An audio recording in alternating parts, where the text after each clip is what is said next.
What's going on, guys? My name's Dylan. I'm a new guitar player here on YouTube, and first off I just want to say if you could just support me on this journey.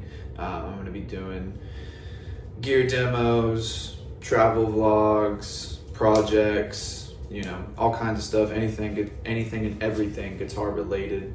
Today we're going to be checking out a guitar that's new to me. It's not new, but new to me. We're going to be checking out the Jim Root Squier Tele. Let's get into it. But before we start this video, if you could just please like, subscribe, and share, and support me on this new journey, that would be great. But enough of me wasting your time. Let's just get into the guitar.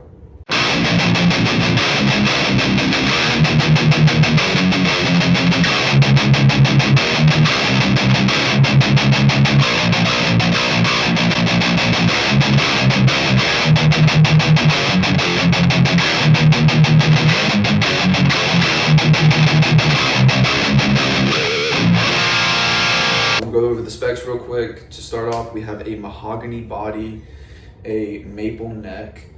I believe this one has an Indian Laurel fretboard. It could be rosewood. I got this used off Reverb, so I'm not exactly 100% sure. The guy didn't specify it.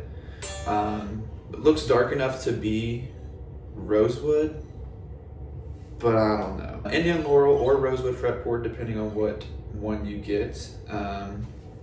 We have a 3-way switch, single volume, hardtail, string through body. These are passive Squier humbuckers, Squier non-locking tuners, 22 jumbo frets, 12-degree radius, satin black finish, or a white one if you could find a white one. Again, these are not available new. I got this for a steal.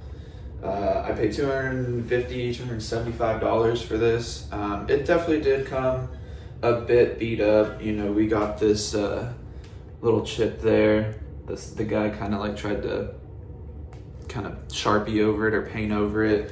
We got this almost like cigarette burn looking thing there on the neck that we can feel. Other than that, great guitar, amazing for the price. It also does have if I lift up on the knob here, it'll cut out. This is going to be a project. I'm going to be completely stripping this thing down and giving it a whole new makeover. That'll come in a future video. I just wanted to document how it was before I just started completely tearing it apart. I'm going to be giving you some tones. It's all going to be coming through my QC, straight into my Volt 276 universal audio interface, and that will go straight into the Mac computer, and we'll be using GarageBand, just simple budget stuff for the time being. I'll give you some clean, some dirty, and then we'll come back and we'll talk more about this guitar and what I like about it, what I don't like about it, would I recommend it. We'll go from there.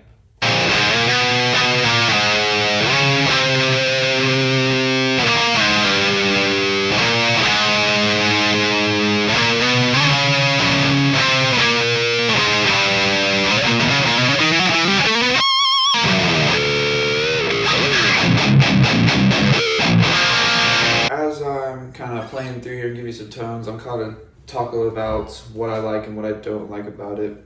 So first we'll start with the pros. The price you could get this at. Even when it was brand new, it was a $500 guitar, I believe, which I think is still a great price for something that can absolutely rip right out of the box. I just threw a set of 12 to 60s and tuned it down to drop A sharp, and it absolutely rips.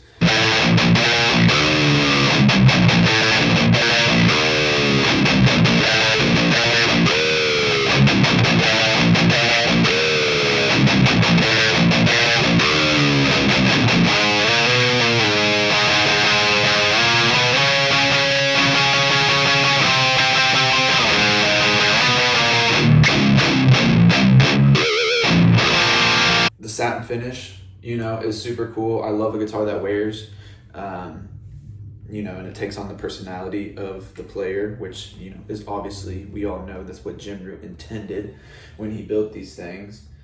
Tuning stability is actually fairly good for them being non-locking tuners, and it sets up really nice, action's really low. It gives you the Jim Root feel for sure. It's a nice weight, you know, you get actual mahogany.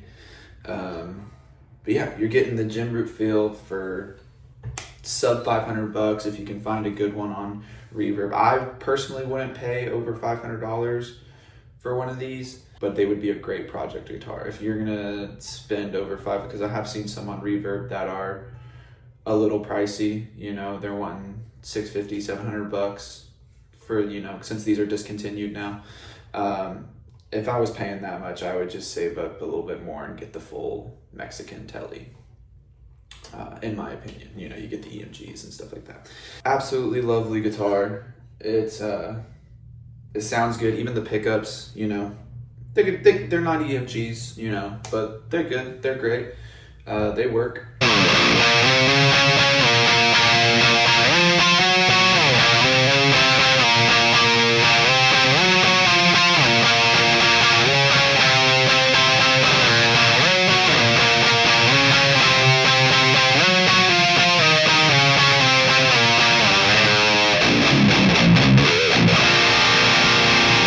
Now to the cons of this guitar, and I wouldn't even say there's really any cons. It's surely personal preference. The first one is knob placement. I seem to always be bumping, like that's right where I normally kind of like rest my pinky and kind of anchor in and stuff, and it's right in the way. So that's something we're gonna deal with whenever we rip this thing apart and start doing project stuff. The other con would be the nut width.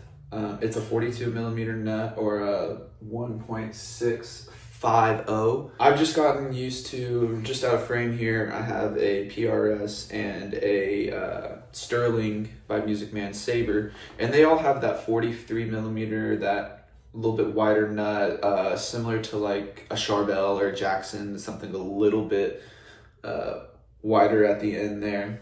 Again, this is all personal preference and stuff. So it's a little thin for me down here. I do like it to be a little wider. Nothing wrong with that. Again, 100% personal preference. If you are a traditional kind of like Tele player and stuff, this is going to feel exactly where you want it. The cons would be that little cigarette burn. I can really feel it. If it is a cigarette, that's what it looks like. I can really feel it on the neck. But that has nothing to do with the actual guitar. That's just it being in a bit rough shape. Other than that, I do notice sometimes on the strap it wants to kind of lay a little, not dive completely, but lay more flat, versus like my PRS and my Music Man kind of sit at that perfect angle. This one kind of wants to lay horizontal, you know. This is my first Tele, so that could just be a Tele thing, but I feel myself having to kind of like, I guess, like pick it up when it's on the strap. But other than that, I love it. I can't wait to start ripping into it and doing a lot to this. Let's just say that. Let's just say basically we're going to strip it down to just the body.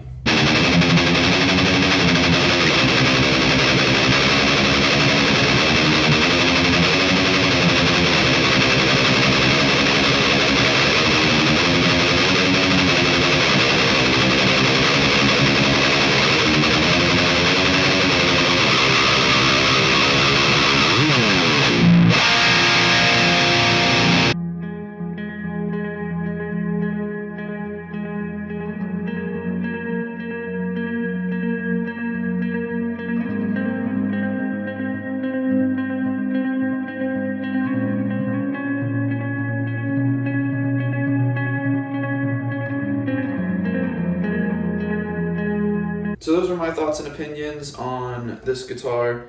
Again, the only cons I could really think of, or personal preferences. So what are your guys' thoughts and opinions on this guitar? Let me know down in the comments, and yeah, we can discuss it. I cannot wait to start getting all the parts and ripping into this thing, and that will come in a future video, so please stay tuned. And again, if you could please help me out in the early stages of my YouTube journey, I'm going to try to document anything and everything that has to do with guitar, whether that's unboxings, gear reviews, gear demos, traveling with the band, you know, anything and everything I can think of to just incorporate you guys. So if you could please like, subscribe, and share, and I'll see you next time.